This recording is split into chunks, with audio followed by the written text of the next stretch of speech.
มาฟังคลิปต่อไปในเรื่องของพระเตมีราชนะครับที่อาตมาสินำมาเรามาบอกสู่ฟังเด้อช่วงเช้าของมื้อนี้ว่าเพิ่นบอกว่าดูก่อนนายสารถีเฮาบ่ต้องการด้วยราชสมบัติพระประยุรญาติทรัพย์สมบัติที่เฮาสิพึงได้ด้วยประการประพฤติธรรมข้าแต่พระโอรสหรือว่าข้าแต่พระราชโอรสพระองค์เสด็จกลับเสด็จกลับจากที่นี่แล้ว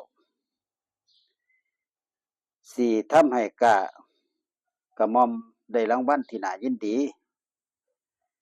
เมื่อพระองค์เสด็จกลับแล้วพระชนกและประชนนีพึงพระราชทานรางวัลแก่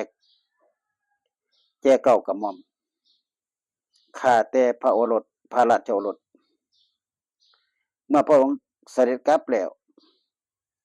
นางสนมพวกกุมารพ่อค้าและพวกพราหมณ์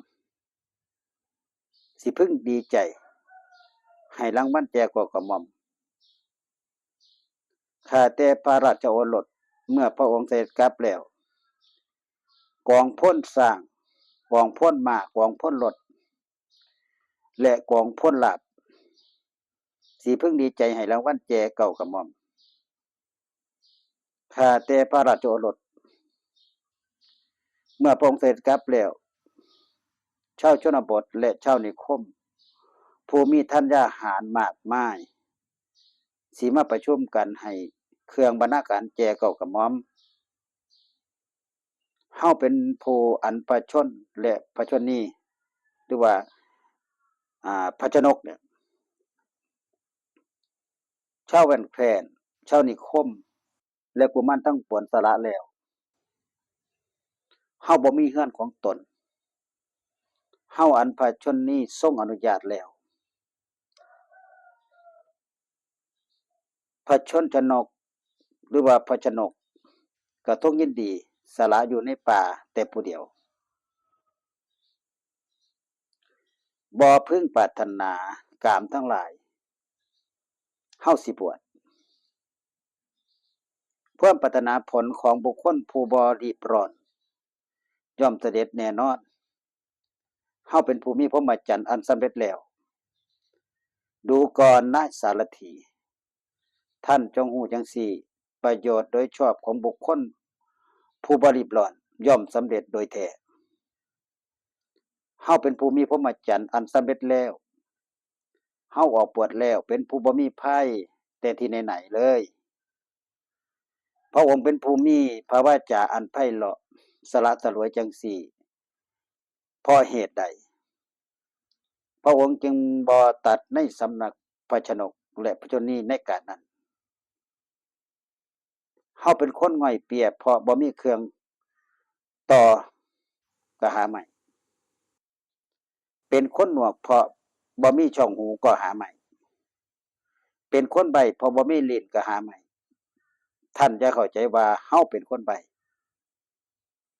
เฮาระลึกชาติก่อนที่เฮาเสวยราชสมบัติได้เฮาได้เสวยราชสมบัติในกาลนั้นแล้วต้องไปตกนรกอันกล้าแข็ง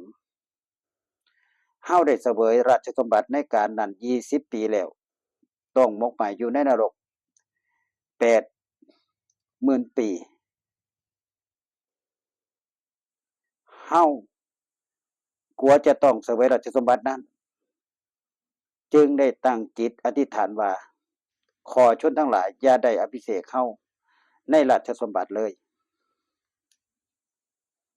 เพราะหยังเพราะเหตุเพราะเหตุนั้นเฮาจึงบ่เว้าในสำนัก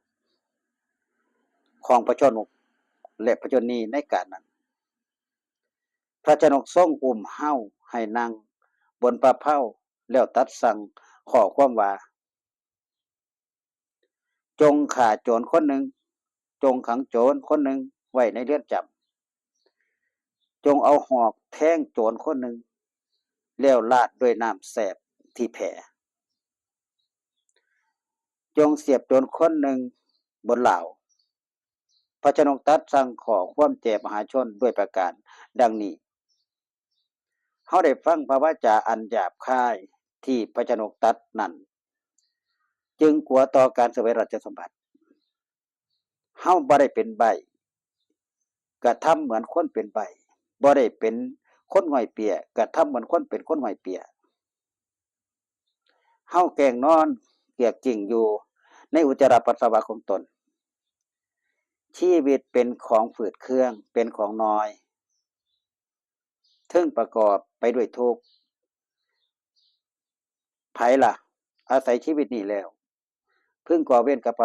ไผไผล่ะได้อาศัยชีวิตนี้แล้วพึ่งก่อเวรกับไผ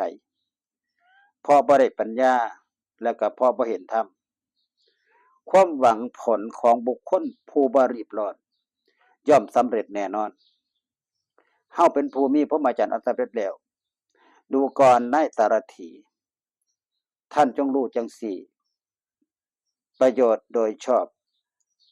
ของบุคคลผู้บ่รีบร้อนย่อมสำเร็จโดยแท้เฮาเป็นผู้มีพรหมจรรย์อันสำเร็จแล้ว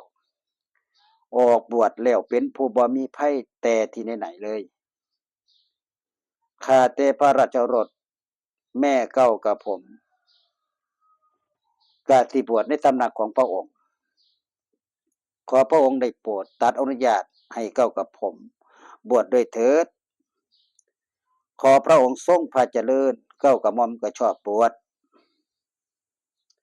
ดูก่อนนายสารถีเฮามอบรถให้ท่านไว้ท่านจงเป็นผู้บ่มีหนี้มาจริงอยู่การบรรพชาของบุคคลบ่มีหนี้นี่ท่านผู้แสวงหาทั้งหลายสรรเสริญขอพระองค์ทรงพระเจริญเมื่อใดและเก้ากับหม่อมได้ทำตามพระดำรัสขอพระองค์แล้วเมื่อนั้นเก้ากับหม่อมทูลวิงวอนแล้วขอพระองค์ได้ทรงโปรดกระทำตามคำของเก้ากับผมขอพระองค์จงประทับรออยู่ณที่นี้จนกลัวเก้ากับหม่อมสิเชิญเสด็จพระราชามาเมื่อพระชนกของพระองค์ทอดพระเนตรเห็นแล้วสิพึงทรงพระปิติสมนัสเป็นแน่ดูก่อนในสารถีเราจะทำตามคำที่ท่านกล่าวกับเฮาแม่เราก็ปรารถนาจะได้เห็นพระชนกของเราเสด็จมาณที่นี้เชิญท่านกลับไปเถิดท่านได้ทูลพระปริญญาญาณด้วยก็เป็นความดีท่านเป็นผู้อันเราสั่งแล้วพึ่งกราบทูลถวายบังคมพระชนนีและพระชนกของเรานายตรธีจับพระบาทของพระโพธิสัตว์และกระทำประทักษิณแล้วขึ้นรถบายหน้าเข้าไปยังพระทวารพระราชวัง